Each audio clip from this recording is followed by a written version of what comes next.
Gloire à ton nom. Tu es saint et puissant.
Seigneur, ton nom a été invoqué sur nous et nous sommes ici un peuple saint, une race choisie. Seigneur, tu nous couronnes de gloire. Tu fais de nous un sacerdoce royal. Tu nous revêts de gloire. Et tu nous donnes d'être à ta ressemblance, à ton image. La puissance de ton nom est ici, Seigneur. Cette puissance nous revêt tous maintenant. Seigneur, tel est ton bon plaisir.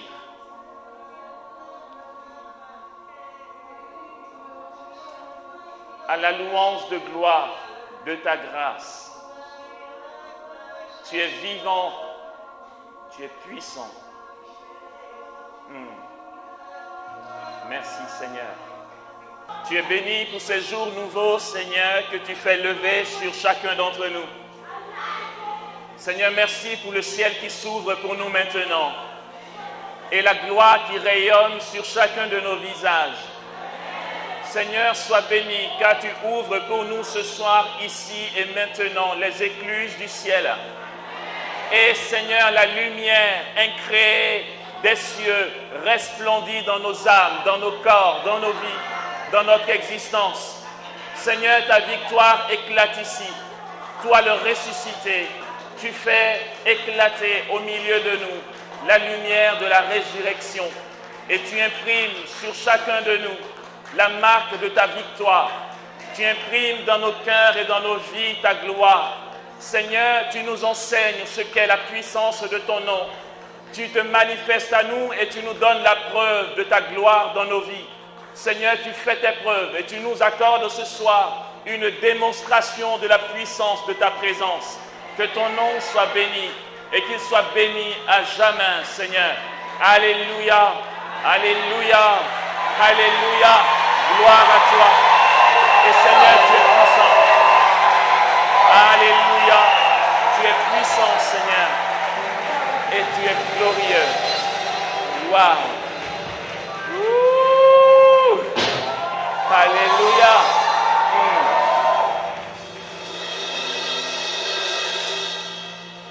Incroyable.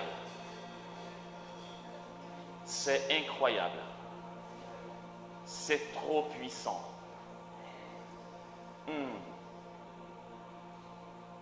Waouh.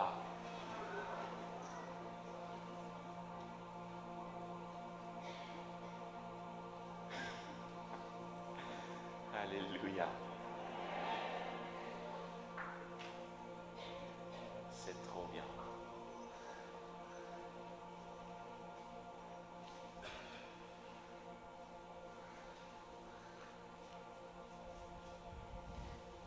Il arrive que nous nous posions la question sur la vie de certains saints, de certaines personnes qui bénéficient de grâces extraordinaires du Seigneur. Vous n'êtes pas obligé de vous asseoir, je n'ai pas commencé à prêcher. Vous n'êtes pas obligé, ça ne veut pas dire que vous ne pouvez pas vous asseoir.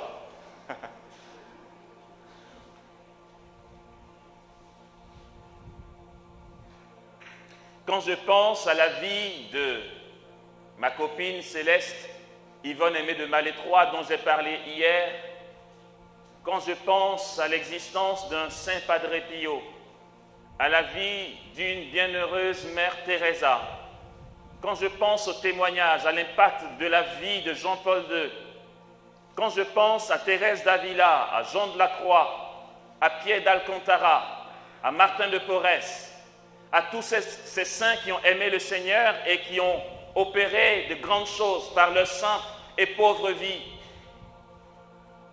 La question me vient chaque fois en me disant, pourquoi eux et pourquoi pas moi? En fait, pourquoi ça leur arrive en fait? Quand on lit la vie d'un saint, la biographie d'un saint, on se rend compte que c'est dès l'âge de 3 ans, de 4 ans, de 5 ans, que le Seigneur commence à se manifester et qu'à partir de 10, 11, 12 ans, il voit les cieux ouverts, il voit les anges. Et moi, je me dis, mais pourquoi eux? Pourquoi ça leur tombe dessus? Ne me dites surtout pas que ces petits bouts de chou-là, ils ont fait des prouesses pour que Dieu leur accorde cette grâce. Et je me disais chaque fois, pourquoi eux? Mais en fait, l'on peut se rendre compte que si souvent on peut avoir besoin de faire des messes pour la guérison de l'arbre généalogique, il arrive aussi que dans notre arbre généalogique, il y a eu un aïeul, une grand-mère, un grand-père qui était un accro du rosaire ou de l'adoration ou d'une prière, vous voyez. Et puis les enfants y naissent et la grâce leur tombe dessus. Et puis nous on se dit, mais qu'est-ce que nous on a fait à Dieu pour rester derrière? Tout ce que nous posons comme acte, tous les choix que nous faisons, certains disent, je me donne de tout mon cœur et de tout ce que je peux à Dieu et je ne vois rien dans ma vie. Tu sais quoi? Aucune prière n'est perdue. Aucun acte vers Dieu, aucun retournement, aucune volonté tournée vers Dieu ne tombe dans l'oubli. Tout ce que tu poses comme acte, tout ce que tu choisis de Dieu est accumulé dans la personne de Jésus et il ne l'oublie pas. Si tu ne vois pas les fruits de ton sacrifice, de ce que tu donnes, de ce que tu livres à Dieu, ne t'inquiète pas, mais au contraire, tu peux te réjouir de ce que les générations à venir bénéficieront de ton sacrifice et que tes petits-enfants verront la gloire de Dieu parce que toi, tu auras fait le choix de la gloire de Dieu. Alléluia! Waouh! Ah, c'est trop puissant, je vous assure. Regardez, vous allez comprendre pourquoi je dis ça. C'est que ce soir, et si je nous ai invités à hurler la victoire de Jésus, c'est à cause de ce que je vais annoncer maintenant. Et ça, c'est encore trop génial. Et chaque jour, Dieu nous surprend. Souvent, on se dit, enfin pour ceux qui interviennent devant les frères et sœurs, ils se disent, qu'est-ce qui va encore se passer? Qu'est-ce qu'on peut bien inventer? Mais heureusement que ce n'est pas nous qui inventons, voyez. Mais humainement, on se dit, qu'est-ce qu'on va encore faire?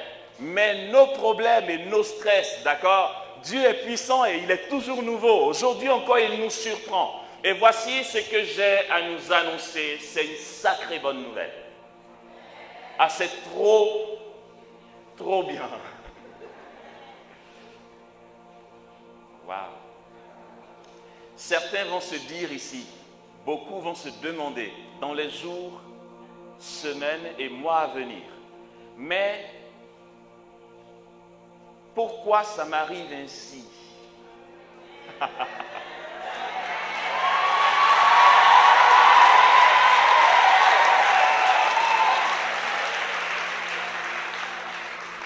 Mais pourquoi tout d'un coup mon existence a changé? comment se fait-il que maintenant je constate d'une manière très facile la bénédiction et la gloire de Dieu dans ma vie?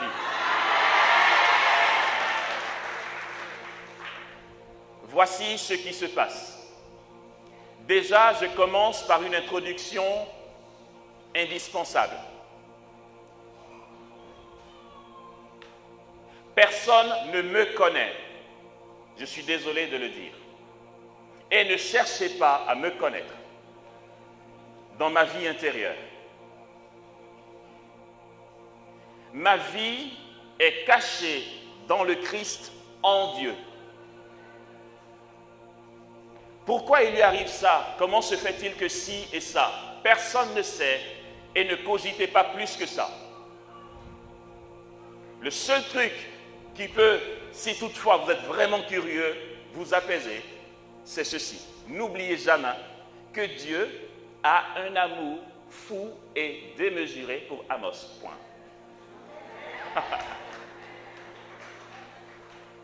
Il est dit dans l'évangile de Jean, au chapitre 14, le verset 12. Celui qui croit en moi fera les œuvres que je fais. Il en fera même de plus grandes, car je vais auprès du Père. C'est bien. Autrement dit, parce que je suis baptisé et que le nom de Jésus a été invoqué dans ma vie, je peux faire les œuvres qu'il a opérées. Je peux même en faire de plus grandes, car il est auprès du Père.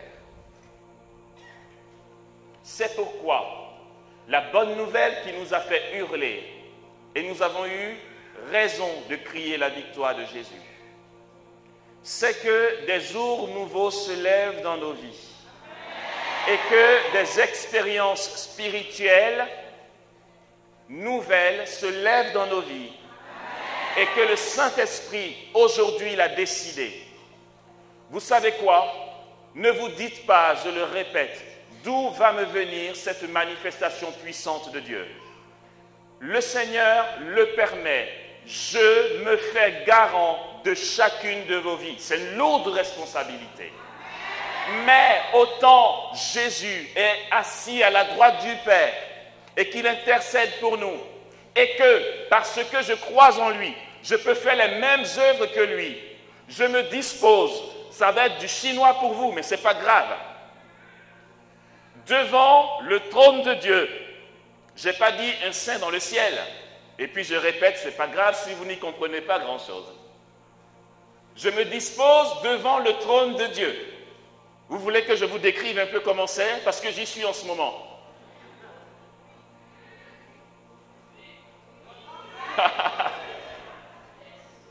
J'y suis en ce moment. En fait, celui qui est assis sur le trône est presque pas visible. Il est, on peut le cerner, mais on cerne une silhouette très évasive. Je vous donne une description de ce qui est en ce moment.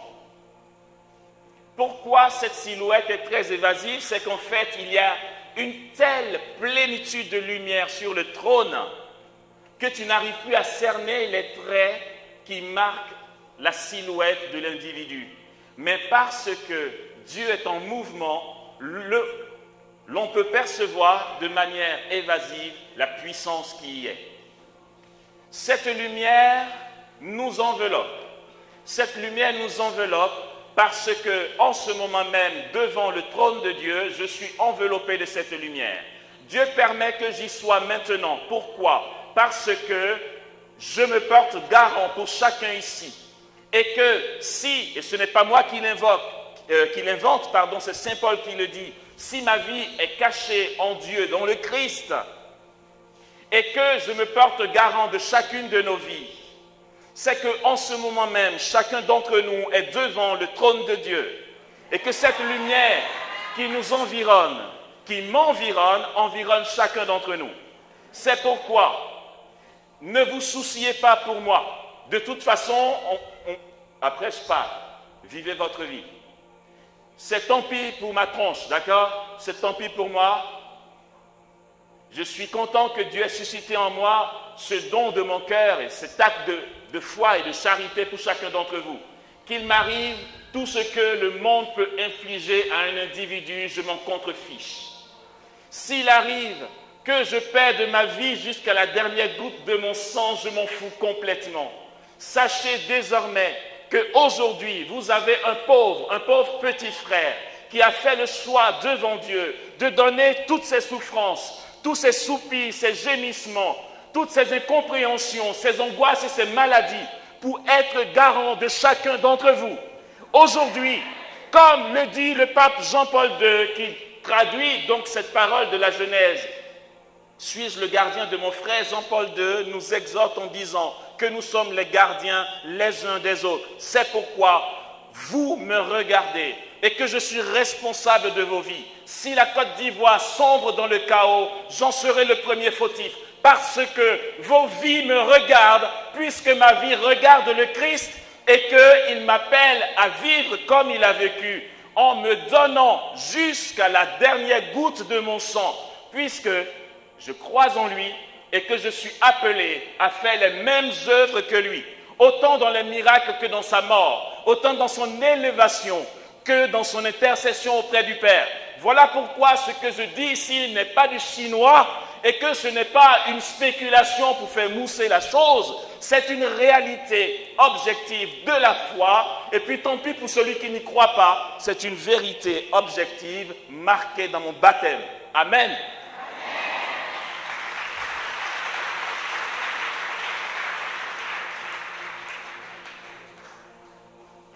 J'ai chaud maintenant. Et puis, à la suite du partage qu'on va avoir, je vais énumérer toutes les conséquences de ces jours nouveaux pour nous, en disant comment Dieu va se manifester. Il y aura des signes et des manifestations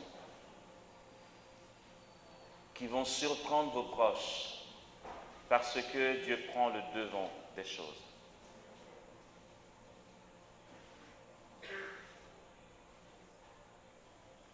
Que cette prédication ne soit pas seulement des paroles que nous allons entendre, que cette prédication s'incarne dans nos vies. Je demande que le Seigneur dispose nos cœurs maintenant pour que tout ce que nous allons entendre s'incarne dans nos vies, s'incarne en chacun d'entre nous. Autrement dit, tout ce qui sera prononcé prendra vie en vous et chacun va l'expérimenter concrètement. Que la puissance de Dieu nous soit accordée. Voici ce qui va se produire, c'est que, avant d'écouter la prédication, je vais maintenant poser ma main par terre pour que la puissance du Saint-Esprit, au travers du sol, bien sûr. Si vos pieds ne touchent pas le sol, c'est que vous êtes extraterrestre peut-être. Mais sinon, non. Peut-être que vous avez les pieds sur un banc, j'en sais rien. Mais faites de sorte que vos pieds touchent le sol. Et puis comme ça, voilà, par cette communication, le Seigneur disposera nos cœurs. Le Saint-Esprit, dans sa puissance, commencera déjà à nous saisir pour que nous entrions de plein pied dans cette nouveauté de la gloire de Dieu pour chacun d'entre nous.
la Genèse, donc au chapitre 22, nous dit ceci, à partir du verset 9.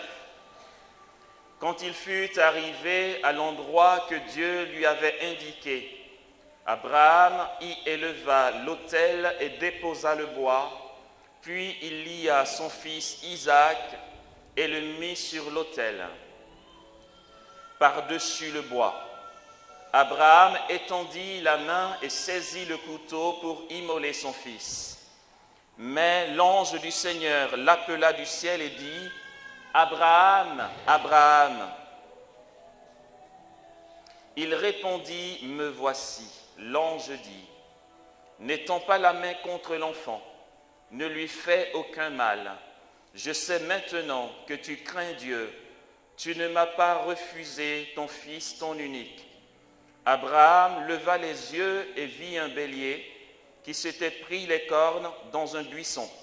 Et Abraham alla prendre le bélier et l'offrit en holocauste à la place de son fils. À ce lieu, Abraham donna le nom de Dieu pourvoit, en sorte qu'on dit aujourd'hui, sur la montagne, Dieu pourvoit. L'ange du Seigneur appela une seconde fois Abraham du ciel et dit, « Je jure par moi-même, parole du Seigneur, parce que tu as fait cela, que tu ne m'as pas refusé ton fils, ton unique. Je te comblerai de bénédictions. Je rendrai ta postérité aussi nombreuse que les étoiles du ciel et que le sable qui est sur le bord de la mer, et ta postérité conquérera la porte de ses ennemis. Par ta postérité se béniront toutes les nations de la terre, parce que tu m'as obéi. » Abraham revint vers ses serviteurs et ils se mirent en route ensemble pour Bersabée. Abraham résida à Bersabée. Alléluia. Amen. Hier, nous avons entendu ce texte.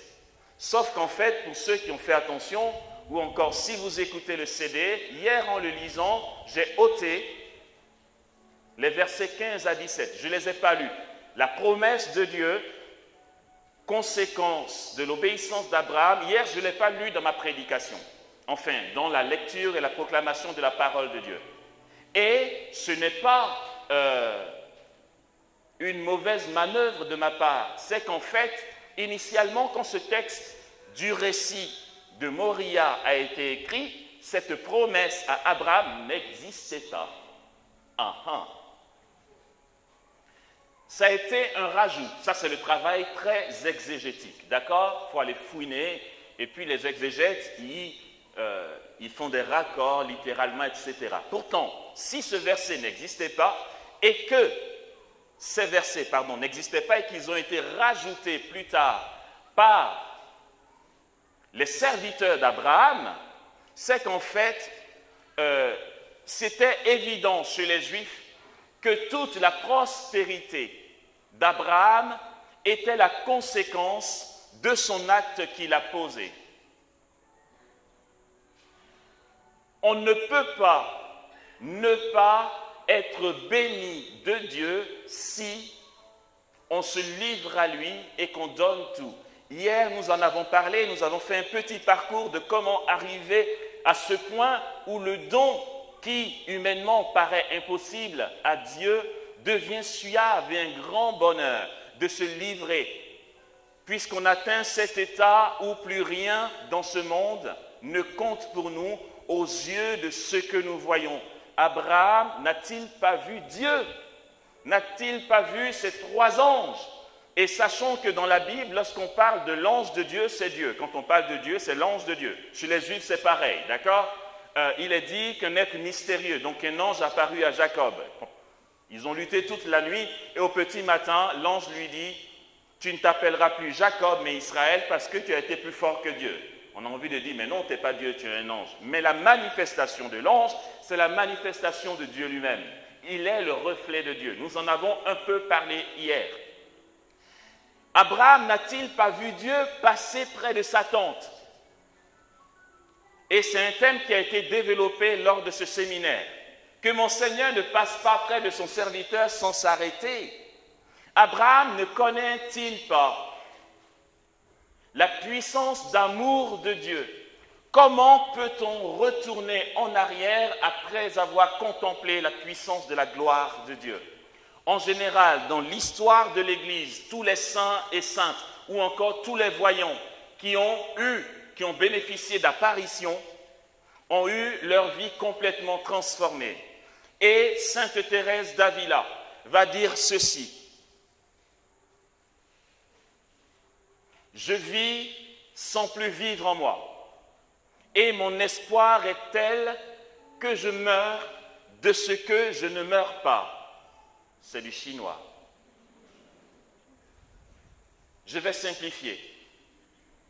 En fait, Thérèse d'Avila, à un moment de sa vie, a dit ceci: je suis sur cette terre, là je paraphrase pour qu'on comprenne mieux. Je suis sur cette terre et cela me supporte d'être sur cette terre. En fait, je souffre de ne pas mourir. Puisqu'elle a bénéficié de visions divines et même d'apparitions, elle a goûté à cette gloire qui habite le Christ, elle n'a plus envie de vivre sur cette terre. Au point que vivre chaque jour et respirer lui est une torture. Donc je vis de cette vie sur la terre sans plus vivre dans le présent. Car mon espoir et mon espérance de voir Dieu tout de suite est telle que je meurs de ce que je ne meurs pas tout de suite.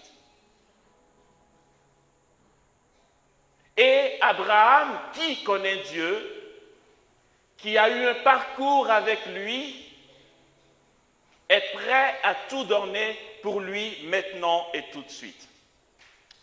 Dans les débuts d'une communauté, de la place que vous connaissez et que je connais aussi très bien, qui s'appelle la communauté catholique des Béatitudes. C'est une histoire que raconte le fondateur dans un bouquin qu'on donne aux aspirants. Et comme j'ai été aspirant à la communauté des Béatitudes, je l'ai forcément lu, d'accord? Dans ce bouquin, il parle des manifestations des débuts de la communauté des Béatitudes où le Seigneur s'est manifesté. Et entre autres, il avait demandé au Seigneur, pour la communauté qui allait naître, la grâce de la prière continuelle. Il a dit: Seigneur, je te demande que dans la communauté que tu nous donnes de vivre, nous ayons la grâce de prier continuellement. Voilà comment la vocation centrale de la communauté des Béatitudes, c'est la prière. Et le Seigneur, bien sûr, veut l'exaucer et va l'exaucer. Mais le Seigneur va attendre un petit événement pas très simple à vivre. Pourtant, enfin, en soi, ça paraît simple, mais c'est chaud. Il était dans un train quand le Saint-Esprit se manifeste à lui en lui disant: écoute mon gars, maintenant tu vas te lever dans ce wagon, aux yeux de tout le monde, tu vas te mettre au milieu des sièges à genoux et tu vas m'invoquer devant tout le monde. Bien sûr, ils vont te prendre pour un taré et un fou. Mais allez, je te demande de le faire. C'était chaud pour lui. C'est humiliant comme, comme acte à poser devant tout le monde dans un train. Après un temps d'hésitation et de combat intérieur, il finit par obéir à la voix du Saint-Esprit. Il se lève de son siège et le Seigneur lui dit « Rassieds-toi ». C'est bon, il n'y a pas besoin. Parce que tu as obéi, j'accorde ce que tu as demandé pour la communauté que je veux faire naître par toi. Et c'est vrai, lorsque j'étais à la communauté des béatitudes, comme tout le monde bien sûr, où on change de maison, on passe d'une maison à l'autre, voire d'un pays à l'autre en vue de la formation, il m'est arrivé de parcourir certaines maisons où j'ai rencontré des personnes clés des débuts de la communauté des béatitudes, dont les deux fondateurs, Jean-Marc Hamel, cofondateur de la communauté des béatitudes, qui a été mon berger pendant 2 ans à la maison au monastère de l'Enfant Jésus à Saint-Brolade en Bretagne. Et puis, j'ai aussi pu travailler pendant 6 à 7 mois avec le fondateur lui-même. J'étais dans son équipe. Donc, en plus du bouquin que j'ai lu, j'avais des récits en direct. C'était trop bien à entendre. Et je posais des questions, vous voyez. Et je vois des photos où Jean-Marc est tout maigre et complètement squelettique. Et il me disait, on ne dormait pas. On travaillait comme des fous. Et le soir, quand on était mort de fatigue, c'était l'heure d'aller prier dans la chapelle. Nuit et jour, il y avait de la prière dans la chapelle. Au point que dans la cuisine, le cuisinier, il cuisinait en priant en langue. Et puis Ephraïm, il traversait le couloir en corobochant. Et puis celle qui faisait la lessive, elle priait en langue. C'était nuit et jour, H24. En tout cas, quand certains dorment, il y a d'autres qui ne dorment pas. Ils sont en train de prier, d'accord? Et puis Ephraïm qui raconte qu'au point qu'il passe d'une pièce à l'autre en priant en langue, et puis il touche juste la soeur de la cuisine pour lui faire un coucou. Il la touche comme ça et elle bascule dans le Saint-Esprit. Elle est tombée dans le repos du Saint-Esprit. Il se dit, mais qui c'est qui va terminer la cuisine maintenant? Ils étaient tellement saisis de feu que c'était une prière incessante. Et puis, il y a un couple qui est arrivé à la communauté pour prier. C'était à Cordes, dans les débuts, dans les années 75. Et ils ont prié avec eux. Ils se sont dit, enfin, le couple s'est dit, pardon, ils n'arrêtent pas de prier ici. C'est dingue comment ils sont à fond dans la prière. Mais ils étaient contents d'être passés. Et ils ont prié jusqu'à 3 heures du matin. Et puis, ils ont dit, allez, dodo. Il devait juste avoir quelqu'un qui ferait la permanence de l'adoration toute la nuit. Et le couple rentre dans sa chambre pour dormir à 3 heures du matin. À peine ils éteignent la lumière, qu'ils entendent des gens qui chantent en langue dans la chapelle. Et ils se disent, encore, à 3 heures du matin. Et puis le monsieur qui dit, ben allez, on y va, chiche. Allez, on fait une folie, on va prier avec eux. La femme qui dit, allez, on y va. Ils se lèvent de la chambre, ils vont dans la chapelle et il n'y a personne. Les anges avaient pris le relais, frères et sœurs. Et la prière montait sans cesse de la maison. Alléluia. Ce que Dieu veut pour nous, et c'est pour ça que la petite introduction que Dieu m'a suggérée, j'en suis trop fier. Ce que Dieu veut pour nous, pour cette alliance qu'il a scellée avec Abraham et qu'il veut sceller avec nous ici ce soir, ce n'est pas de la gnognotte, d'accord? Ce n'est pas le petit truc. C'est que c'est des jours nouveaux qui commencent. C'est une spiritualité nouvelle. Nous allons connaître un sceau que nous n'avons jamais connu. Il commence ici pour nous et nous allons être les distributeurs de cette nouveauté dans le Saint-Esprit dans tout le pays. La grâce de Dieu nous est donnée dans les nouveautés du Saint-Esprit.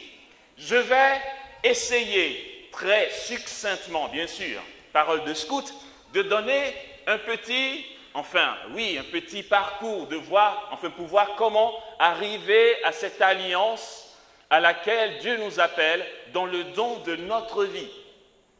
Jésus dit ceci, la nuit qu'il fut livré, prenez et buvez, ceci est la coupe de mon sang, le sang de l'alliance nouvelle et éternelle, qui sera versé pour vous, mes disciples, et pour la multitude.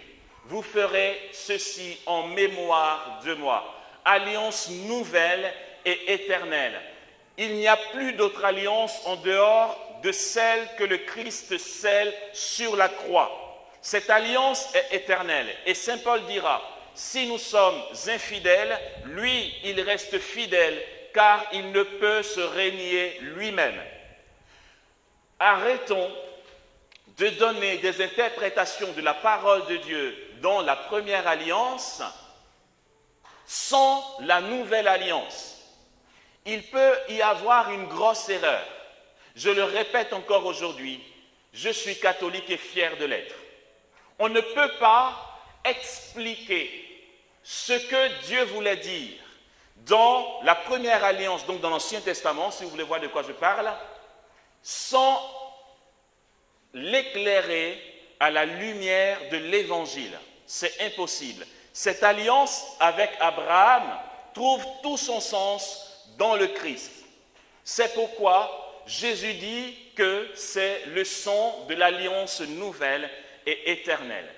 Or, cette alliance nouvelle et éternelle est au cœur d'une mission du Christ dont nous allons parler maintenant. Il est dit dans le catéchisme de l'Église catholique, au numéro 706, comme ça vous pouvez aller vérifier. J'aime bien quand c'est clair. Et je nous exhorte à rester très attentifs à ce petit parcours qui va nous conduire à une déduction. D'accord? Le numéro 706 du catéchisme de l'Église catholique nous dit ceci. Contre, et je cite, d'accord? Contre toute espérance humaine, Dieu donne à Abraham la promesse d'une descendance. Contre toute espérance humaine. Autrement dit, lorsqu'on réfléchit humainement avec la raison, on ne peut pas savoir ni deviner par quel chemin Dieu passera pour exaucer Abraham dans une telle promesse. Donc, contre toute espérance humaine, Dieu donne à Abraham la promesse d'une descendance, comme signe, dit le catéchisme, comme signe de la foi et de la puissance du Saint-Esprit. Oups, de quoi on parle? La Pentecôte, c'est dans les Actes des Apôtres, dans le Nouveau Testament. Mais l'Église nous enseigne que si Abraham a reçu ici la promesse de Dieu parce qu'il a obéi, c'est le signe de la foi qui demeure en lui et de la puissance du Saint-Esprit qui habitait sur Abraham. En dehors du Saint-Esprit qui donne la foi, Abraham aurait été incapable de croire en ce que Dieu promet. C'est par cette descendance, continue ce numéro 706 du catéchisme de l'Église catholique, c'est cette descendance qui permettra à Abraham de voir toutes les nations bénies par sa personne et par la promesse de Dieu. Cette descendance, dit le catéchisme de l'Église catholique, c'est le Christ. Ok? Là, ça ne fait pas très prédication, ça fait petit coup, mais j'aime autant que dans ce qui va suivre, nous voyions comment, dans l'enseignement de l'Église, nous arrivons à cette déduction, d'accord? Si nous avons compris ça, nous pouvons, du coup, nous rendre compte pourquoi ça faisait bizarre. Parce que si hier nous avons vu que les musulmans et les juifs et les chrétiens se réclament d'Abraham, qui est le père des croyants, on se dit du coup, si Abraham est le père des musulmans, je peux être musulman parce que c'est le même père. Pourquoi nous obstinons-nous à rester catholiques et à dire non, je ne serai pas musulman? De toute façon, moi, je ne serai pas musulman. Je n'ai pas envie d'être musulman. L'avenir appartient à Dieu seul, j'en sais rien, mais moi, je ne veux pas être musulman. Je suis fier d'être catholique, je le répète. Pourtant, ils se réclament d'Abraham. Et puis les Juifs aussi, même si nous ne réunions pas les Juifs, parce qu'on croit que c'est le peuple élu et que Jésus était juif pratiquant, et que les apôtres étaient juifs, et que la Sainte Vierge était juive, et que Joseph l'était aussi. Du coup, on ne réunit pas les Juifs. Mais comment se fait-il alors que nous restions catholiques, ou du moins chrétiens? C'est ce qui va suivre. L'Église nous enseigne, dans ce passage que nous venons d'entendre, que la descendance d'Abraham, c'est le Christ. Ok. Si tu ne confesses pas le nom de Jésus en tant que descendant d'Abraham, la bénédiction dont parle Dieu, tu ne la verras pas dans sa plénitude. Si un jour, quelqu'un, d'une manière ou d'une autre, pour une raison ou une autre, entend cet enseignement qui est en train d'être enregistré, je le répète, si tu ne confesses pas le nom de Jésus, si tu ne prends pas Jésus Seigneur dans ta vie, qui est le mystère central de la foi, tu ne parviendras pas dans le royaume des cieux, qui est la bénédiction par excellence promise à Abraham. Je peux le dire pourquoi? Parce que je vais m'appuyer sur une lettre de Saint Paul l'apôtre. Comme ça aussi, c'est Saint Paul qui a dit. Vous savez, moi je me lave les mains. On ne va pas dire, Amos a dit que, et puis c'est faux. Saint Paul va dire, puisque l'Église, en écrivant ce paragraphe dans le catéchisme, va justifier ses propos scripturairement par la lettre de Paul.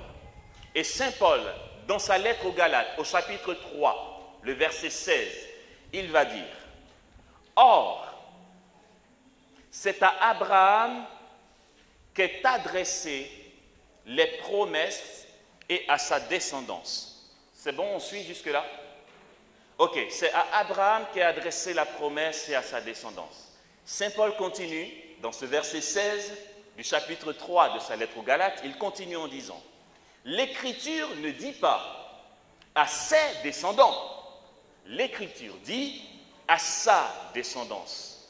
Ils ne sont pas plusieurs, mais la promesse désigne une personne. Et cette personne, dit Paul, c'est le Christ. C'est par le Christ, descendant d'Abraham, que se béniront toutes les nations de la terre. » Je suis désolé si ça vous froisse, mais la vérité, ça peut blesser. Ce n'est pas au nom de Mahomet ou de, je ne sais plus qui, Rabbi machin truc, ou même au nom d'Amos ou du pape machin. C'est pourquoi Saint Pierre peut nous dire dans les Actes des Apôtres au chapitre 4, le verset 12, « Il n'y a pas d'autre nom, je suis désolé, j'aurais bien voulu vous citer d'autres noms par lesquels nous sommes sauvés, mais il n'y en a pas d'autres en dehors du nom de Jésus. Jésus est la descendance d'Abraham, par qui se béniront toutes les nations de la terre. » Ça, c'était, je fais ça, ouais, ça fait un peu académique, mais j'aime autant rester là-dedans. C'était le numéro 706 du catéchisme de l'Église catholique. Le numéro 705 du catéchisme de l'Église catholique dit ceci. Cette promesse à Abraham inaugure l'économie du salut. Oh, Amos, arrête, il est tard.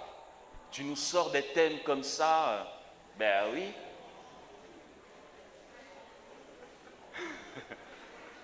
Cette promesse à Abraham inaugure l'économie du salut. On va faire ça bien. J'aime bien vous titiller aussi. Et puis, je suis fier de le faire. C'est pourquoi, et puis, je profite aussi, la petite parenthèse, c'est que si c'est trop compliqué, arrêtez qu'on vous oblige ou qu'on vous pousse, comme si on était des gamins. Prenez les CD, réécoutez, allez-y vérifier les références, lisez, faites des comparaisons et des parallèles, et ça sera une bonne formation. Donc si tout de suite vous n'y comprenez rien, ce n'est pas grave, achetez les CD.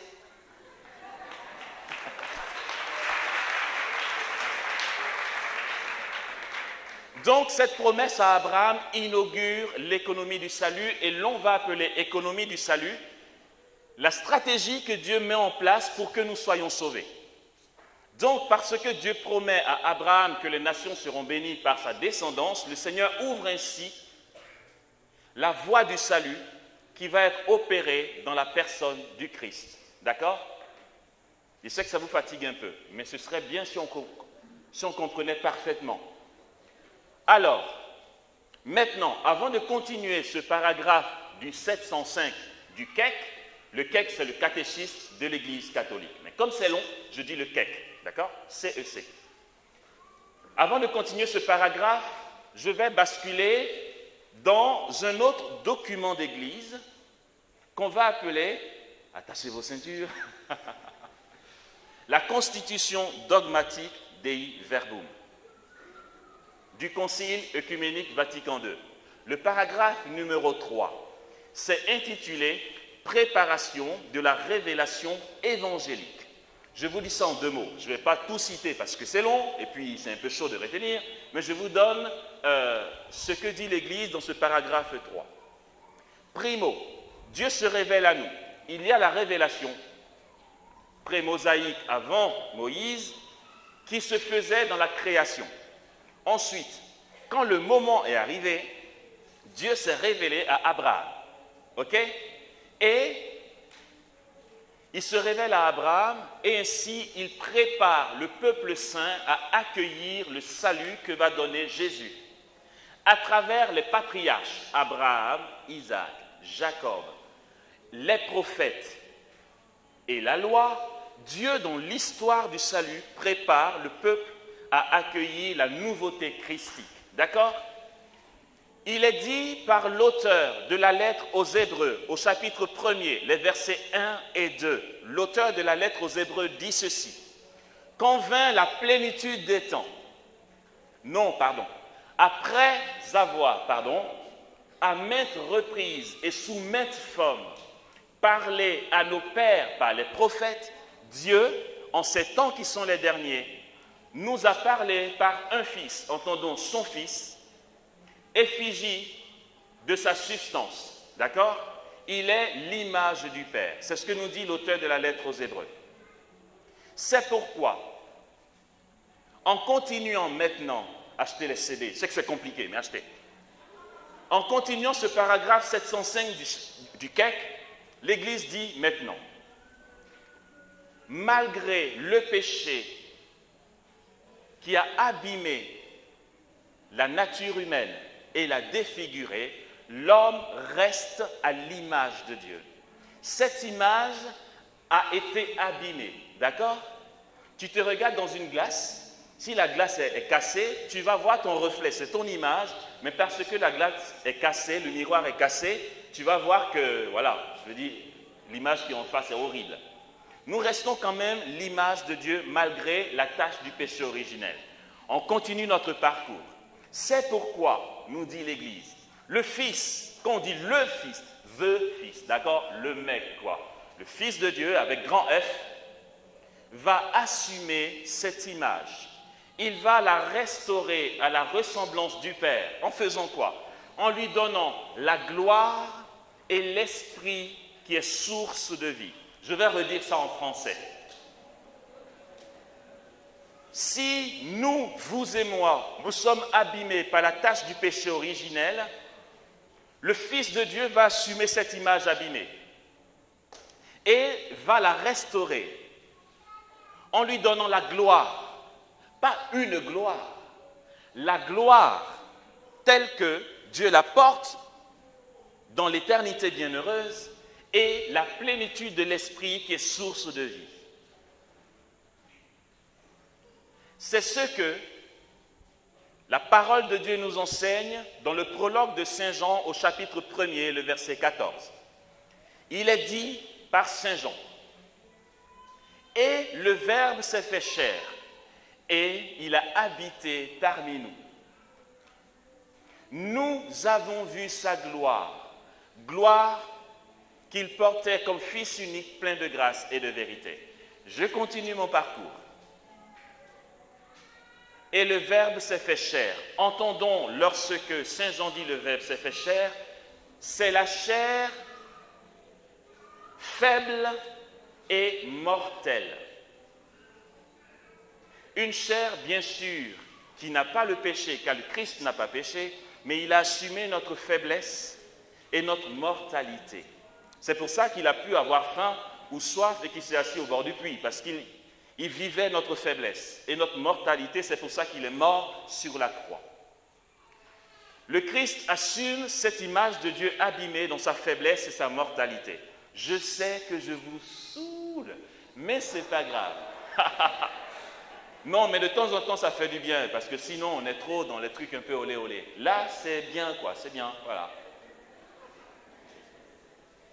Le Christ assume donc cette faiblesse et cette mortalité. Il a demeuré parmi nous, dit Saint Jean. L'Église et les exégètes vont faire le parallèle entre ça. Demeurer, c'est dresser sa tente au milieu de nous. on se réfère à Exode, le chapitre 40, les versets 35 et 36. Le signe de la présence de Dieu au milieu du peuple saint, c'est la tente du rendez-vous que Dieu demande à Moïse de construire. Et cette tente du rendez-vous, ça va, on suit? Mais c'est bientôt fini le côté Soulon, d'accord? Cette tente du rendez-vous est le signe de la présence de Dieu au milieu de son peuple. Pourtant, cette présence de Dieu, qui est un symbole, va être effective le jour où Moïse va inaugurer la tente du rendez-vous. C'est là où les versets 35 et 36 du chapitre 40 de l'Exode vont nous apprendre que la gloire de Dieu est descendue dans le désert sur la tente du rendez-vous. Moïse n'a pas pu entrer sous la tente du rendez-vous tellement la nuée remplissait l'endroit. Et donc la présence de Dieu s'est faite effective au milieu de son peuple lorsque la tente a été inaugurée, car ils ont vu. Et l'Exode continue en disant que Dieu a demeuré avec son peuple tout le temps qu'il marchait au désert. Ils l'ont vu comme je vous vois. C'est le seul peuple de toute l'histoire de l'humanité qui a pu voir Dieu face to face, pas bien sûr dans son état plénier dans le ciel, mais ils étaient témoins de cette nuée qui était comme une fumée dans la journée et qui se présentait comme un feu la nuit. C'est la parole de Dieu qui le dit, ce n'est pas moi.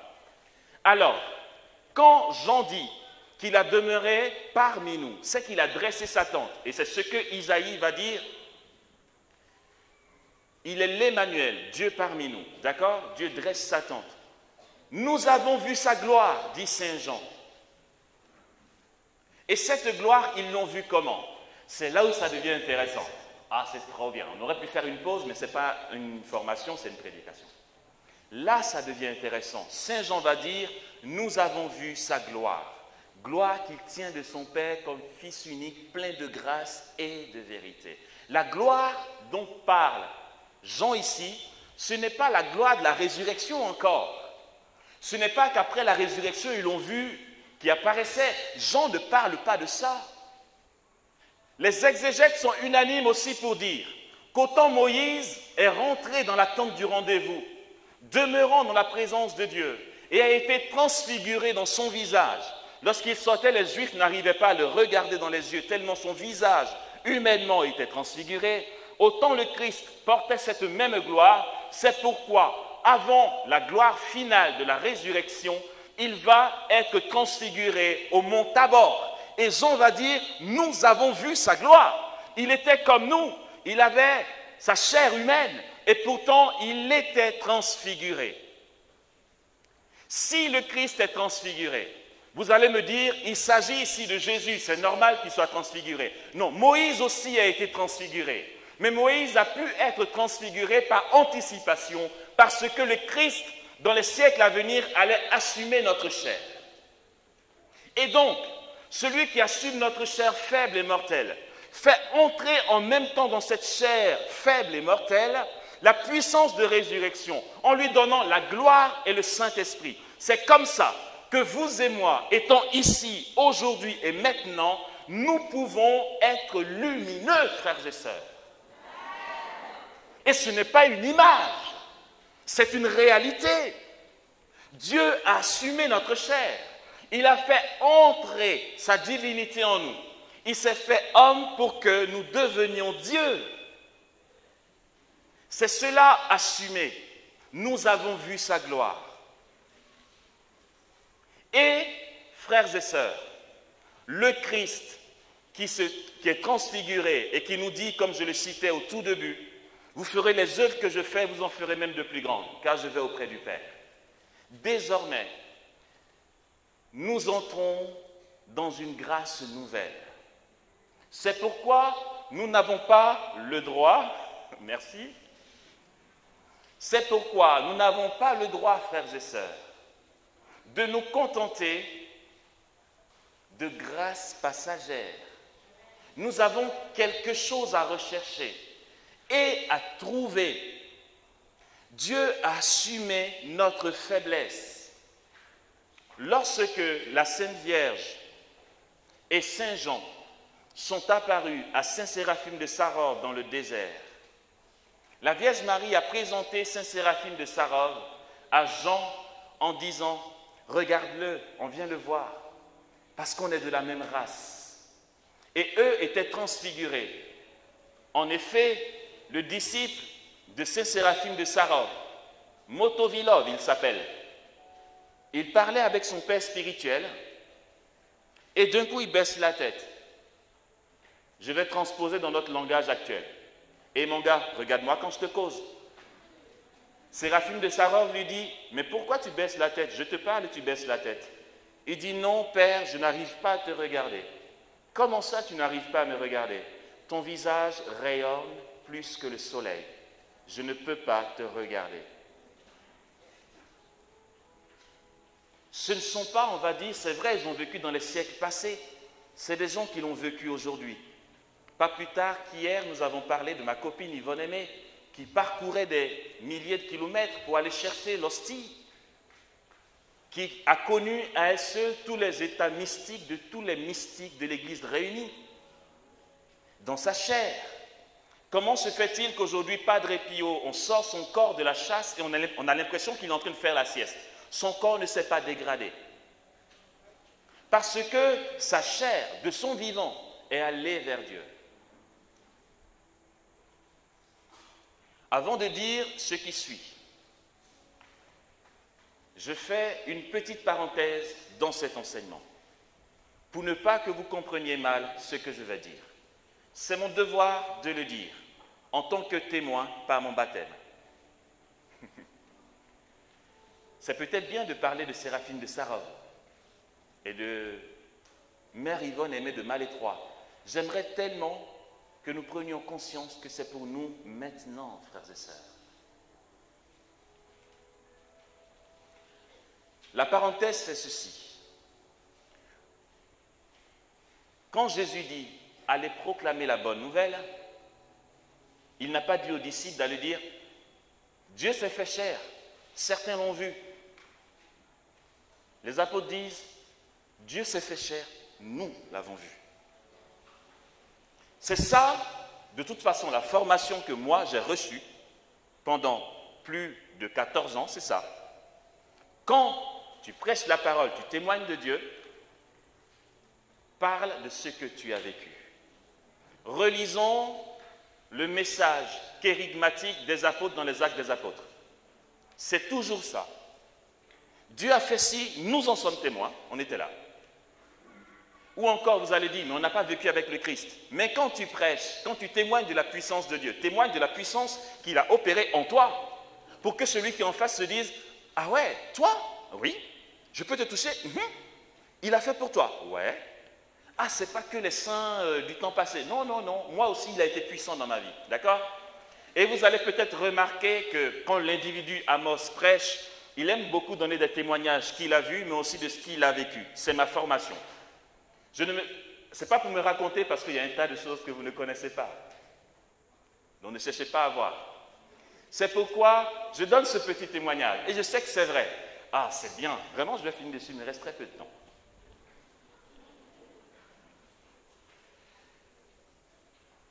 C'est tellement réel, frères et sœurs. Ce n'est pas pour demain.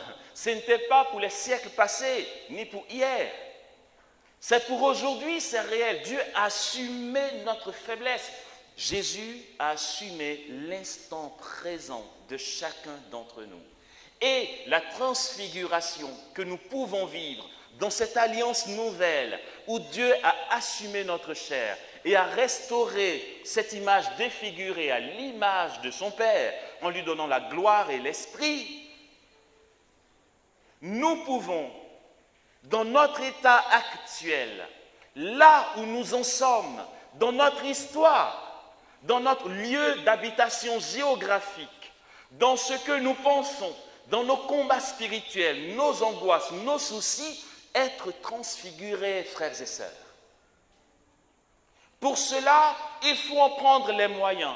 Il faut sauter de plein pied dans le feu. Il faut se faire consumer par le feu. Chacun son rythme. Moi, j'ai le mien. Approcher du feu, c'est quoi? Si on te met tout de suite près d'un brasier, waouh, tu vas sentir que ça brûle. Pourtant, tu peux t'approcher à petits pas. Tu peux faire, je me mets là, c'est un peu chaud, mais je m'habitue à la chaleur. Après, je fais un autre pas, et puis un autre pas. C'est bien. Chacun son rythme. Il y a d'autres qui vont être complètement starbés dans leur tête. Vous voyez, ils sont complètement dingues. Ils vont courir et se jeter carrément dans le feu. Mais là, ils vont hurler parce que ça fait mal. Et pourtant, ils vont hurler pour un petit moment et ils deviendront très vite de feu. Voilà. Chacun son rythme. Moi, je fais partie de ceux qui prennent le risque de sauter. C'est chaud. J'ai vécu une petite expérience dernièrement. Ça a été chaud, mais je vais remettre ça. Et c'est de ça que j'aimerais qu'on parle. Je nous en supplie, que ce séminaire n'en soit pas un autre comme d'habitude. Pour rester dans un stade qui ne bouge pas. Vivons cette alliance nouvelle, frères et sœurs. Elle est éternelle. Elle commence ici, aujourd'hui et maintenant, où Dieu assume ta chair. Où tu te dis, c'est trop dur, c'est difficile de prier. Jésus l'a assumé. Il parcourait les villages. Il n'avait pas de côtier, Jésus. Vous savez, il marchait quasiment toute la journée. Et puis le soir, alors que ses disciples étaient morts de fatigue, il partait là-haut dans la montagne. Et là, il priait son Père toute la nuit. Jésus a assumé ta fatigue et ta faiblesse. Et avec cette faiblesse, il a eu l'audace de veiller encore toute la nuit. C'est une question de décision. Ne dis pas, il avait une grâce particulière qui faisait qu'il n'avait pas sommeil. Il a vécu ce que tu vis. Et il a fait, non pas en tant que Dieu, mais en tant qu'homme. Pour que tu fasses aussi. Et s'il a assumé ta faiblesse, c'est pour que tu partages sa transfiguration. Et que tu bascules hors du temps et de l'espace. J'ai été chez mes confrères qui m'ont invité ici. Vous le connaissez certainement, le père Ferdinand Sébré, avec le père Jean-Paul Manawa. On est dans la même région, dans le même diocèse là-bas, en Aire et Dax, dans le sud de la France. Ils sont à 20 minutes en voiture de chez moi. Et donc, je fais des petits plongeons chez eux pour aller me cramer un peu, vous savez. Et donc, j'ai appelé le père Ferdinand. Il me dit, viens, viens. J'ai voulu faire une semaine de folie, quoi. Trop bien. Alors je lui dis, c'est bon, tu crois que je peux avoir Jésus à volonté? Il dit, mais vas-y mec, attends, il est là pour ça. Je donne ce témoignage. Comment se fait-il qu'après que je l'ai décidé, 2 jours avant ma retraite, je commence à angoisser? 24 heures avant, ça ne va plus. Le jour où je dois y aller, merci, j'y pense même plus.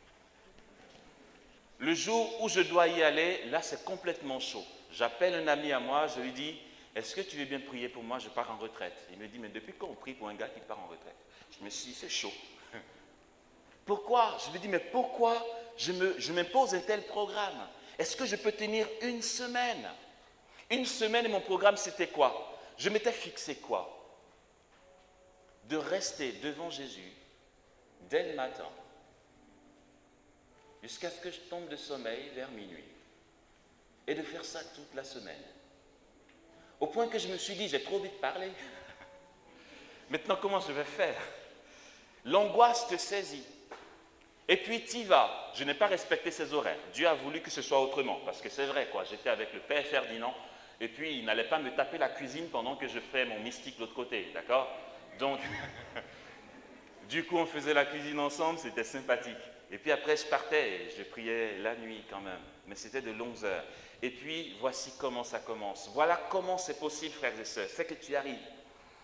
Et puis, tu ne sens rien de particulier. Et tu es devant Jésus. Et c'est une hostie inerte qui ne bouge pas, qui ne change pas de couleur de temps en temps. J'aurais préféré voir lorsqu'on soit bougé un peu. Il ne bouge pas. Il ne te dit rien de spécial.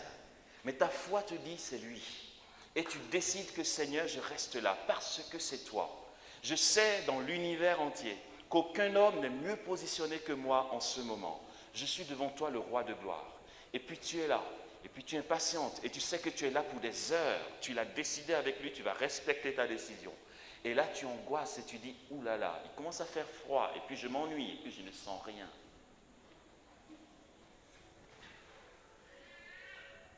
Puis tu as mal au dos.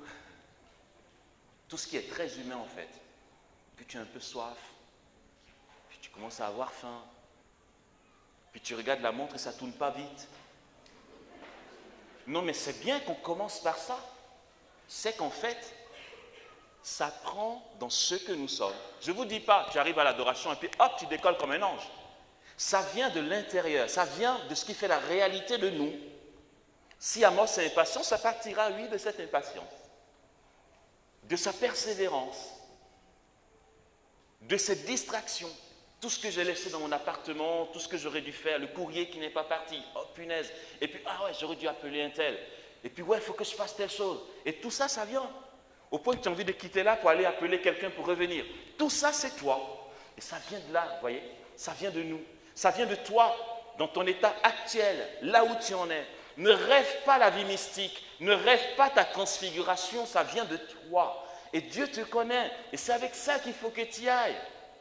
Ton impatience, ton incrédulité. Et souvent je dis, Jésus, tu es vraiment là quoi? Ou c'est quoi? Est-ce que ça vaut vraiment le coup de faire ça? Et puis, tantôt tu te dis, est-ce que ce n'est pas de l'orgueil? Qu'est-ce que je veux prouver? Et après tu te dis, bon, après tout, j'ai qu'à faire l'expérience, on verra bien. Un tas de choses. Jusqu'à ce que tu bascules. Il y a 3 étapes là-dedans dont je ne parlerai pas. Mais je suis en train de bosser sur un petit truc, je vais vous les proposer après. Le truc, c'est quoi? C'est qu'après, quand on brûle les étapes, que je ne vous dirai pas maintenant, le truc, c'est quoi? C'est que j'aime bien, parce que ma sœur Michel est là, d'accord? J'aime bien donner ce petit témoignage, il y en a eu d'autres, et je trouve ça trop bien. Et ça commence à venir, c'est génial, et Dieu le fait. C'est que je n'ai pas appelé ma sœur Michel en lui disant, à l'école de prière, la dernière école de prière, où le frère Jean-Claude Ballou a prêché. Est-ce que, oh là là là là, est-ce que quelqu'un par hasard m'aurait vu dans l'assemblée? Je ne l'ai pas appelé. Même si je sais que le jour de l'école de prière qui a eu lieu à Saint-Ambroise du Jubilé, j'étais là-bas en adoration pour les porter. Et que je suis resté longtemps devant Jésus, au point qu'à un moment, on a fait un petit plongeon, un petit jeu entre nous. J'ai dit, écoute Seigneur, est-ce que ça t'intéresse? Et si on y allait ensemble à Saint-Ambroise du Jubilé? J'étais en France. C'est toi qui vois. C'est toi qui gères. On pourrait aller leur faire un coucou. Écoute, moi je te dis ça comme ça, franchement, tu gères, moi j'en sais rien, je reste là à t'adorer. Et puis, le même soir, Michel m'appelle pour me dire, c'est dingue, pendant la louange, j'avais la certitude et la conviction que tu étais debout près de moi à côté.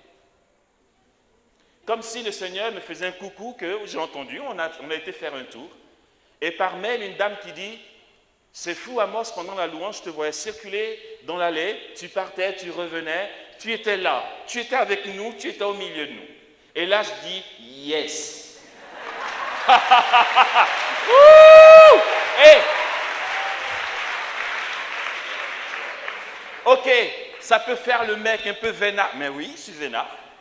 Est-ce que c'est vous qui avez galéré quand je suis resté de longues heures devant Jésus? Je suis vénard, ouais. Et je sais que c'est faisable. Je sais que c'est possible. Je partais à Dakar pour un petit tour là-bas. C'était là pour le coup une exposition d'art. Et puis, quand je suis arrivé, la responsable du diocèse, la doyenne, pardon, elle m'a dit, c'est dingue, depuis ton dernier passage, il y a plusieurs mois, il y a eu la manifestation des paillettes d'or, mais on n'en a plus autant vu. Et puis, on a prié hier, pendant que tu étais dans l'avion, et puis il y a eu plein de manifestations de paillettes d'or. Et on a dit, ah, c'est parce que Amos se rapproche du Sénégal. Et c'est peut-être pas vrai, mais pourquoi pas? Et pourquoi Dieu ne le ferait pas?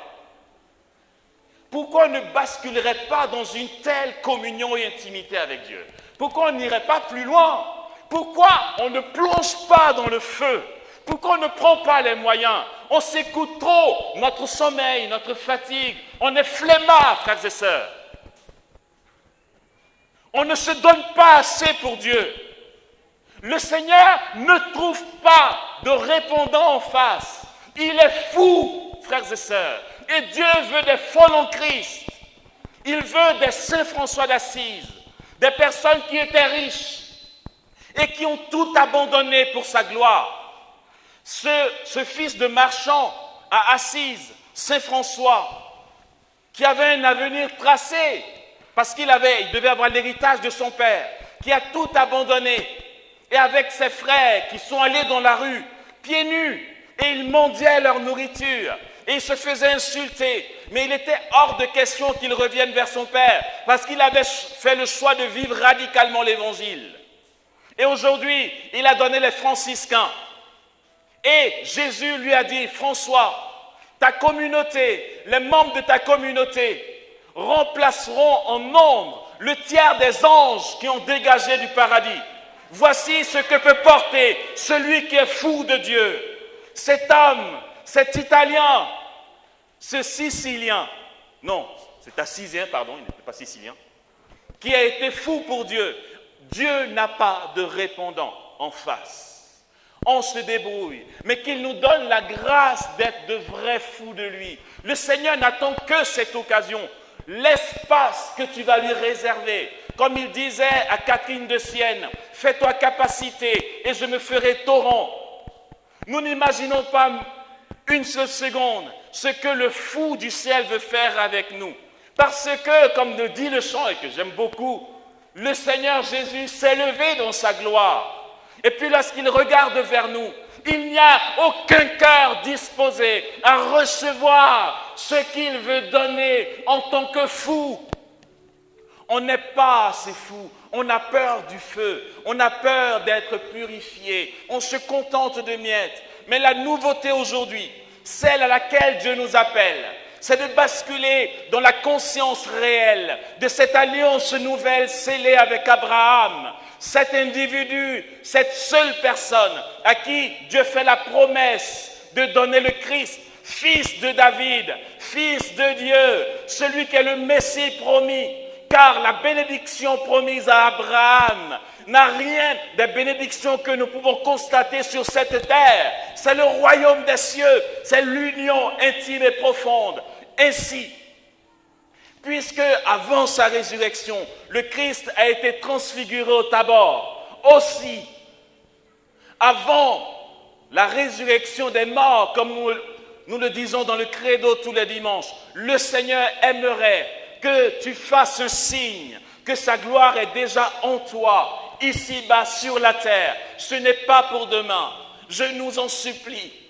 Je vous en supplie et je m'en supplie moi-même. Frères et sœurs, n'ayons plus à entendre ce genre de message. Ce n'est qu'aujourd'hui. Je ne pourrai plus le répéter. Je ne l'ai pas écrit ce que je vous dis là. Écoutons ce que Dieu nous dit par mes lèvres ce soir. Une fois pour toutes, et décidons-nous pour que l'alliance de Dieu éclate totalement et définitivement dans nos vies. Amen.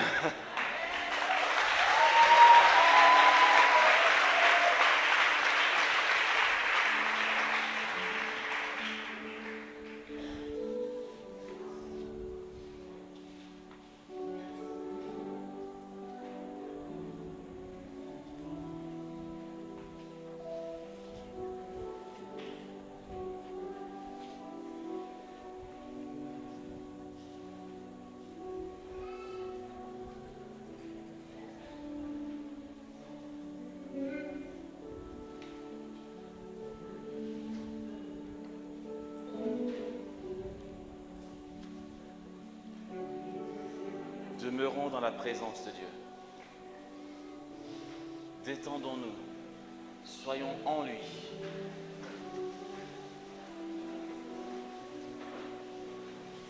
Laissons déborder ici les trésors du royaume. Les grâces qui viennent d'en haut.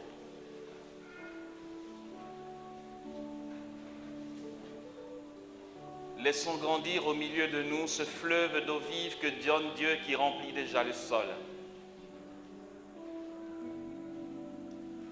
Et comme Ézéchiel a pu l'expérimenter, ce fleuve que Dieu donne maintenant qui remplit cette église, ce sol que nous foulons, est en train de monter.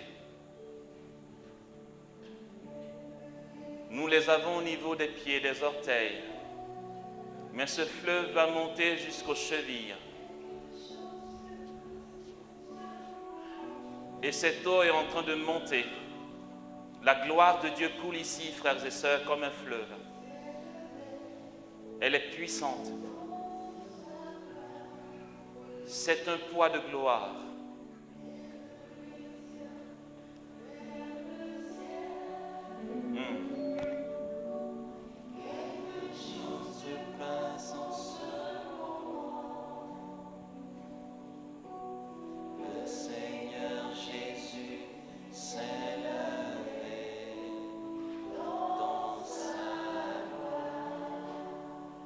Je te bénis, mon enfant, je te couronne de gloire. Une personne est en train de recevoir une couronne sur sa tête.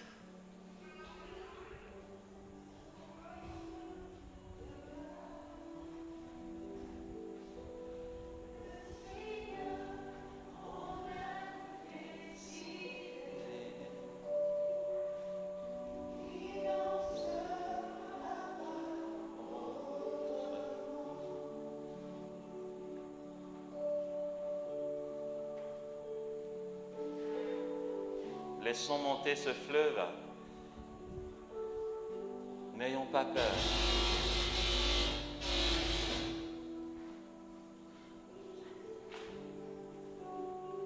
Ne réfléchissons pas trop. Il n'y a rien à faire, frères et sœurs. Et il n'y a rien à dire. Plongeons dans la présence de Dieu.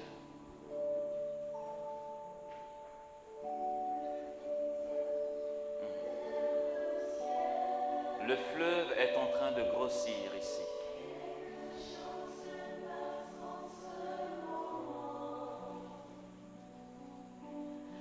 Le Seigneur Jésus s'est levé dans sa gloire.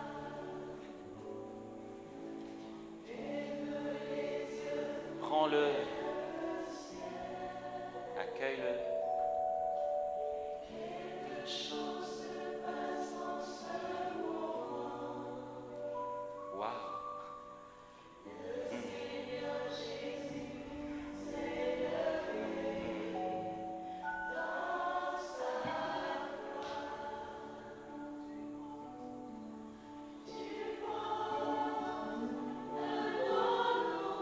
Et le Seigneur te dit, effectivement, tu n'imagines pas ton image qui est imprimée dans mon cœur.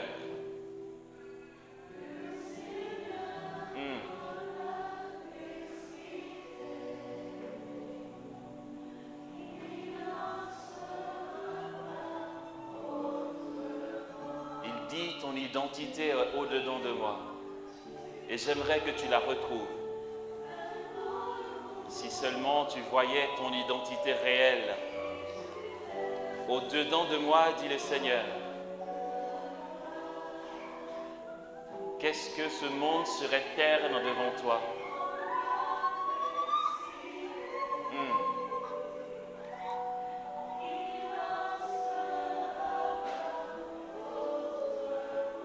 Je te montrerai, dit le Seigneur, à quoi tu ressembles vraiment, dans ta réelle identité. J'ai tout donné pour toi, mon enfant, pour que tu recouvres cette identité éclatante qui est au-dedans de moi. Tu m'appartiens, dit le Seigneur. Tu es mon trésor. Tu es mon bien. Tu es ma joie. Tu es ma gloire.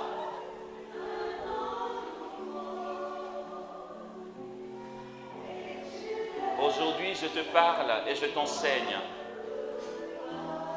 Je pose au-dedans de toi la lumière nécessaire pour discerner les chemins vers lesquels je t'appelle. Ces pas de géant que j'ai pris dans tes pieds. Je vais te faire gambader au travers des collines à ma rencontre. Je vais te faire survoler l'univers pour que tu me trouves. Aujourd'hui, je t'élèverai. Tu vois, pour toi, je suis venu ici. Je suis parti de mon trône de gloire et je suis venu vers toi, moi-même. Et tu vois, je viens pour toi et je me pose en ta présence. Et j'ai les mains ouvertes devant toi, te suppliant d'entrer enfin dans ta gloire. Mon enfant, donne-moi tes mains.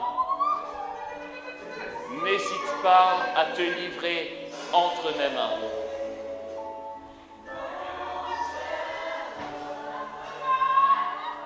Tu vois, tous les trésors que j'ai dans mes mains pour toi, dit le Seigneur, pose tes mains dans mes mains. Et ces trésors déteindront sur toi. Waouh, qu'est-ce que tu es lumineuse, dit le Seigneur. Tu es belle, mon épouse. Tu es belle, ma bien-aimée. Tu es belle, toi pour qui je suis mort, pour qui je me suis donné. Aujourd'hui,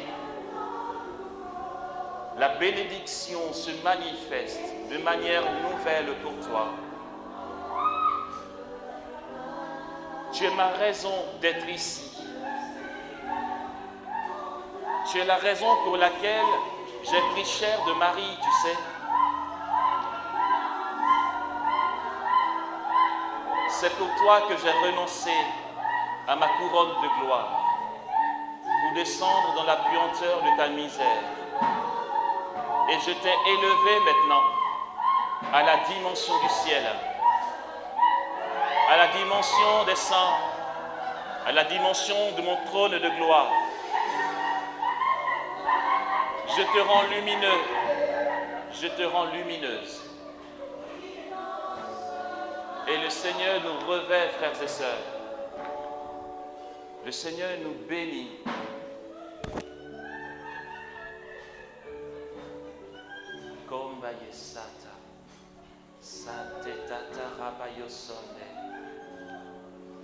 Alléluia. Wow. Le fleuve de Dieu est en train de grandir au milieu de nous. Je vais demander à mes frères et sœurs qui sont là. Il va juste falloir leur communiquer le poids de gloire qui est là. Chaque main qui va vous toucher est porteuse de la gloire que Jésus apporte maintenant. Détendons-nous et recevons simplement ce que Jésus nous donne.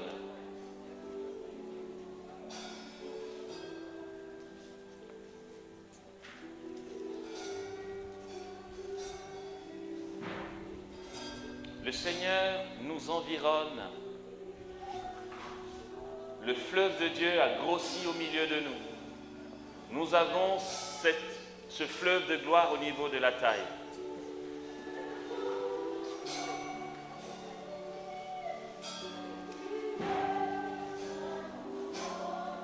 Si on a certains qui s'affaiblissent, n'hésitez pas à les laisser par terre. Même s'ils ne sont pas tombés, laissez-les dans le fleuve qui est là. N'hésitons pas, le contact avec le fleuve, on peut plonger.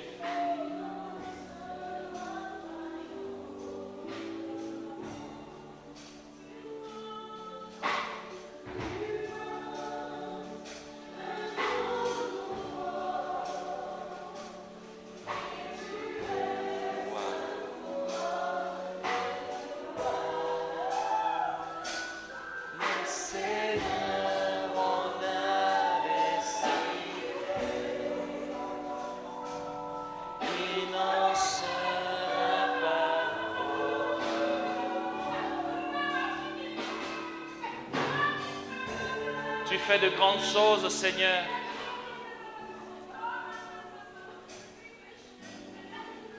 Le Seigneur nous rassasie en ce moment. Et le fleuve qui remplit cet espace est en train de combler des cœurs à une dimension insoupçonnable. Tu n'as jamais vécu un tel bonheur en Dieu. Tu n'as jamais senti une telle présence de Dieu.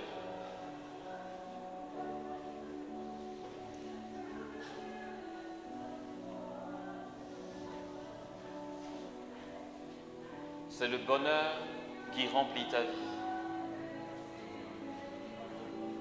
Et le Seigneur te dit, tu vois la pierre que tu as dans la main? Cette pierre blanche qui a la taille d'une balle de tennis, que tu portes dans la main, cette main droite qui est levée vers le ciel, alors que tu as cette pierre blanche.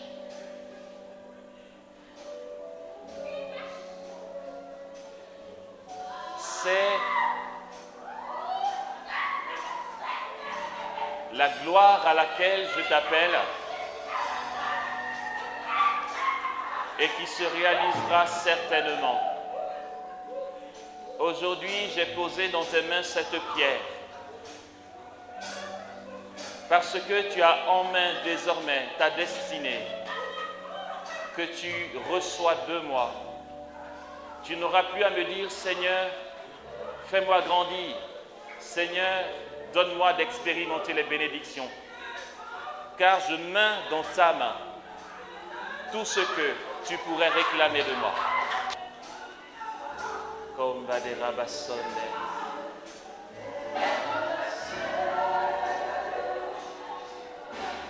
Quelque chose se passe en ce moment. Le Seigneur Jésus s'est levé dans sa gloire.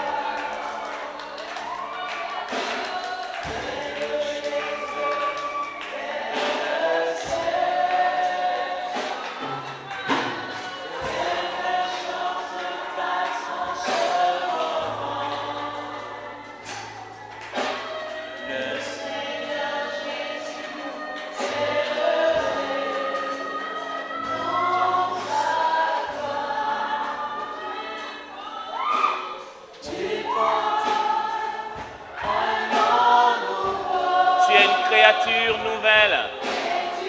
Alléluia. Wow. Tu fais sa joie, tu sais. Ouh. Alléluia.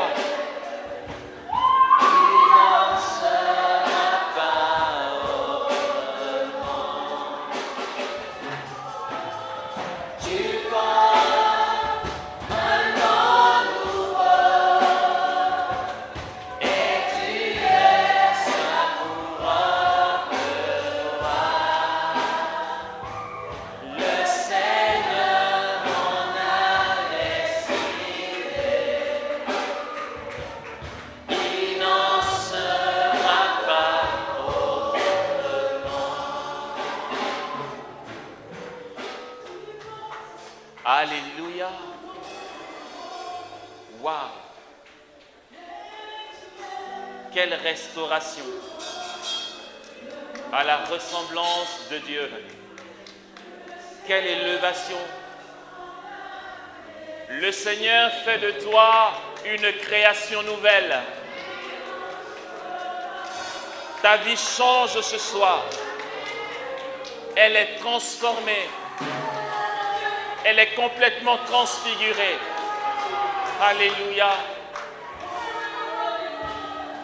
Et la puissance de Dieu tombe au milieu de nous, comme des boules de feu en ce moment. Des brasiers ardents.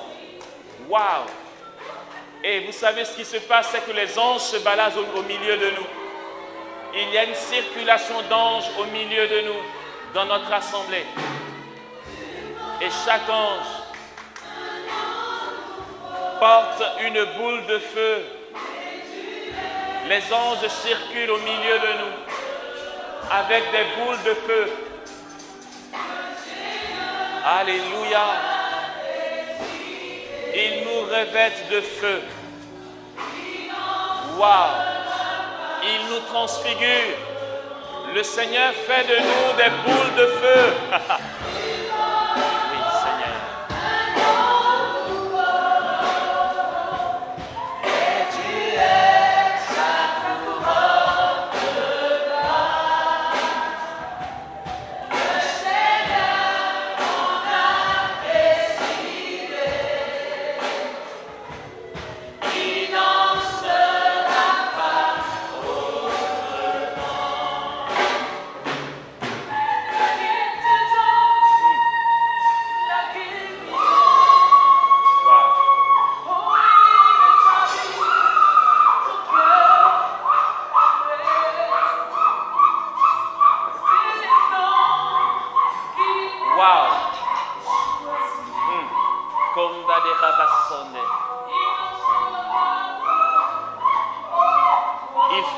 des êtres de feu, frères et sœurs. Par le ministère des anges.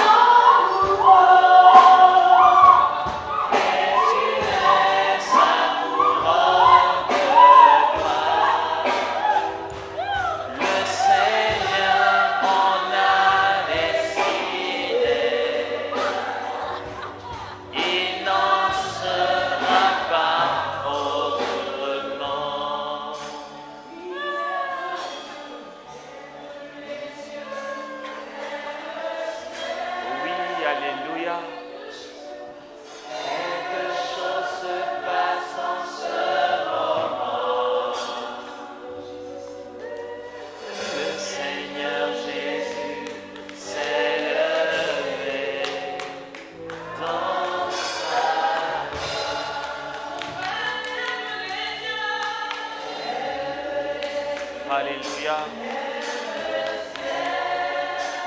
Le Seigneur nous consume en ce moment. Les anges travaillent au milieu de nous. C'est une transformation qui nous dépasse. Au-delà de nos capacités ou de nos incapacités, les anges nous revêtent de feu. Nous sommes brûlants, frères et sœurs. Nous devenons des torches vivantes au cœur de ce monde. Le Seigneur nous baptise de feu. Alléluia.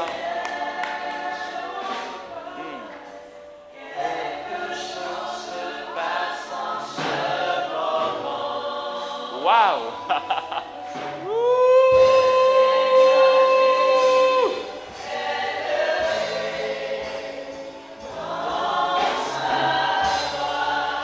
La bâche qui est dehors là-bas, elle est toute embrasée. Vous allez voir que ceux qui sont sous la bâche vont commencer à brûler complètement de feu. Ça va vous brûler à tous les niveaux. Parce que le Seigneur a embrasé la bâche et c'est une vraie consécration de feu pour vous qui êtes sous la bâche. Seigneur, je te bénis pour eux. Tu es puissant. Un baptême de feu.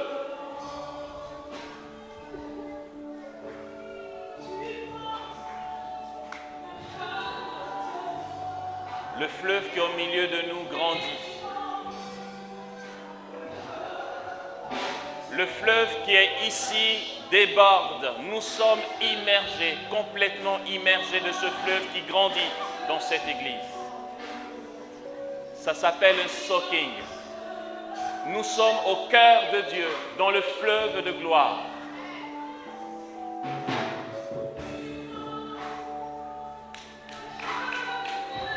Et le Seigneur dit, ton cœur devient un trésor.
Nous sommes tous ici, frères et sœurs, nous sommes des trésors, nous sommes des joyaux. Ce que nous sommes, la manière dont Jésus nous voit en ce moment, ou du moins ce qu'il a fait de nous pendant ce temps, c'est qu'il nous a complètement transformés en réelles pierres précieuses. Nous sommes chacun ici un trésor. Et nous sommes lumineux et brillants, resplendissants d'éclat. chacun sans exception. Le Seigneur nous a revêtus de sa gloire. Il nous a pris sous son manteau de gloire. Il nous a transformés et restaurés dans notre être profond. Le Seigneur consacre chacune de nos vies maintenant. Le Seigneur a pris au sérieux le don de nos vies. Le Seigneur a connu la soif de chacun d'entre nous. C'est pourquoi il ne s'est pas retenu. Il s'est donné en abondance. Il s'est même donné en surabondance. Et il demeure avec nous, frères et sœurs. C'est pourquoi, cette nuit même, plusieurs vont faire des songes où ils vont visiter une visite guidée du royaume des cieux. Ce soir, dans le songe, vous allez parcourir les couloirs, si on peut ainsi s'exprimer. C'est en image, bien sûr, mais vous verrez des couloirs lumineux, des couloirs éclatants. Et un ange vous guidera. Pour certains, ce sera le Seigneur lui-même qui va vous faire visiter l'éclat du royaume des cieux. Cette nuit, dans un songe, vous serez visités et vous visiterez le royaume des cieux. Plusieurs vont voir cette nuit la gloire de Jésus. Il va se manifester à vous. Vous le verrez assis sur son trône de gloire, en train de vous appeler vers lui. Et plus vous avancerez vers lui, et plus vous serez transformés dans sa gloire. Aujourd'hui, le Seigneur accompagne chacun d'entre nous dans son domicile. La gloire nous accompagne, le feu nous accompagne, la puissance nous accompagne. Les trônes, les principautés, les puissances, les seigneuries, l'armée du ciel, les anges de gloire accompagnent chacun de nous ce soir. Lorsque vous marcherez dans la rue, vous serez rayonnant de la gloire de Dieu, parce que c'est une vraie consécration que le Seigneur opère ici au milieu de nous.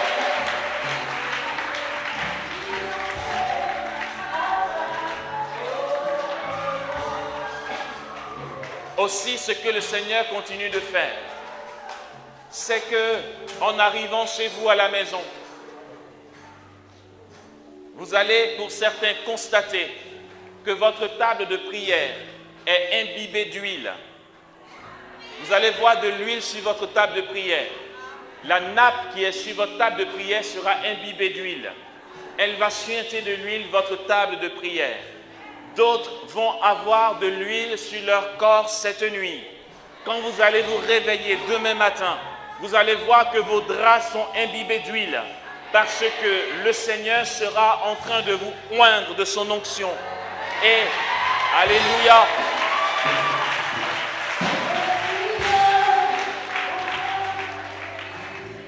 et cette huile dont le Seigneur vous revêt, ce n'est pas une image, vous allez la constater, comme si on avait versé une bouteille d'huile dans votre lit et sur votre coin de prière.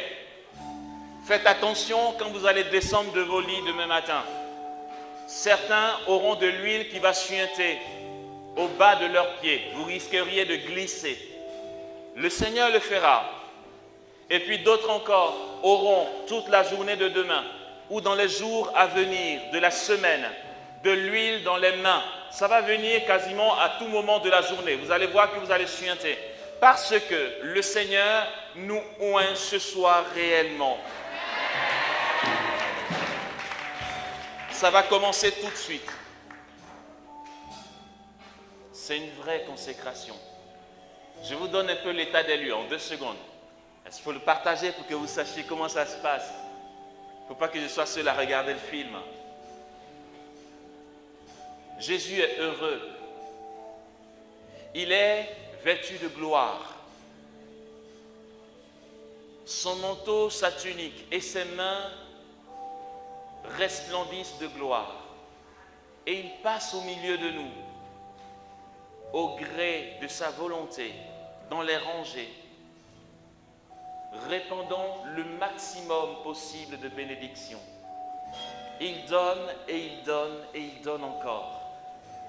On ne peut même pas soupçonner ce qui va nous surprendre dans les jours à venir. On sera mais complètement bluffé de ce que Dieu a fait, de ce qu'il est en train de réaliser, de ce qu'il a réalisé. Waouh! Il faut que je m'arrête, mais franchement, je n'ai pas envie, mais il faut que je m'arrête. C'est tellement puissant. J'ai dit que ça allait commencer tout de suite. On va reprendre le même scénario. Parce que ce que le Seigneur veut, c'est que par imposition des mains, c'est-à-dire si vous touchez une partie de moi, de mon corps, de ma main, ou si je vous impose les mains, de l'huile va sortir de vous. Si vous êtes fringué super sur votre 31 et que vous ne voulez pas que ça se salisse, ne prenez pas. Mais l'huile va suinter sur certains maintenant. Ça va commencer tout de suite, à l'instant, dès que je vais poser ma main au sol. Parce que, voilà, question pratique, on ne pourra pas toucher tout le monde. Je vais refaire le même scénario. Je pose ma main au sol et vous allez voir. Faites attention quand vous marchez, vous risqueriez de glisser. L'huile va sortir dans vos mains. Pour certains, ça va partir de vos cuirs chevelures et ça va couler. Vous allez voir. D'autres l'auront sur le visage. Ça va être abondant. Ah ouais, ça coule grave. C'est puissant. Donc, ça va commencer ici et ça va se multiplier dans les jours à venir. Vous savez quoi? On ne pourra pas rattraper le truc. Le genre de choses où on dit, il y a une statue qui suinte, tout le monde veut y aller.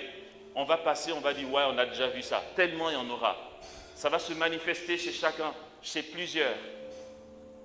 Vos statues vont suinter, vos vêtements vont suinter, vos corps vont suinter. Parce que désormais, dans la nouvelle alliance, Dieu a pris notre chair et notre chair se divinise. Et donc, d'où sortira cette onction de nos pores, mais de la présence divine de Dieu en nous. Car le but de la révélation, c'est que nous devenions Dieu, que nous partagions sa gloire. Alors, le programme pour que j'arrête. J'impose mes mains par terre. Vous recevez l'huile maintenant. Après, je donne juste 2, 3 directives, enfin directives, propositions, voilà, et puis on se sépare. Prenez l'huile, accueillez-la. Ça commence maintenant. Waouh, c'est abondant. C'est abondant. Waouh. C'est abondant.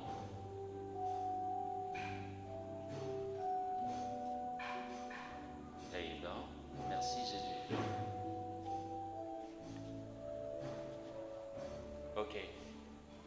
Continuons d'accueillir.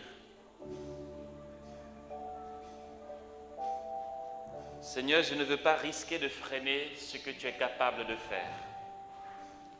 C'est pourquoi je ne veux pas énumérer de bienfaits que je souhaiterais pour mes frères et sœurs. Tu le sais mieux que moi. Dépasse notre entendement, Seigneur.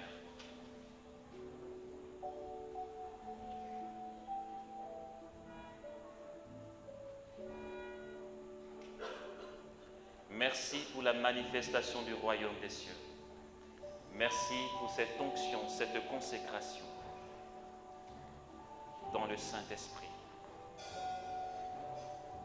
Fais de nous tes fils et tes filles.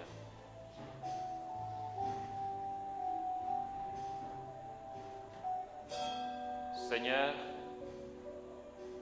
je te demande qu'au-delà des témoignages que nous avons de tes saints dans le ciel et des saints thaumaturges, chacun ici soit un témoin vivant de la présence du royaume sur cette terre. Explose nos vies de communion avec toi. Que les signes, les miracles, les prodiges de toutes sortes et toute forme de distribution d'Esprit Saint que tu communiques à ton gré se manifestent ici.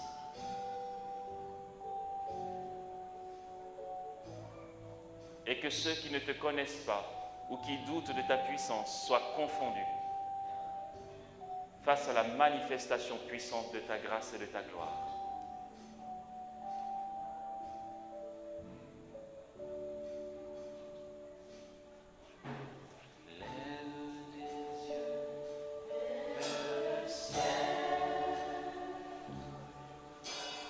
Quelque chose se passe en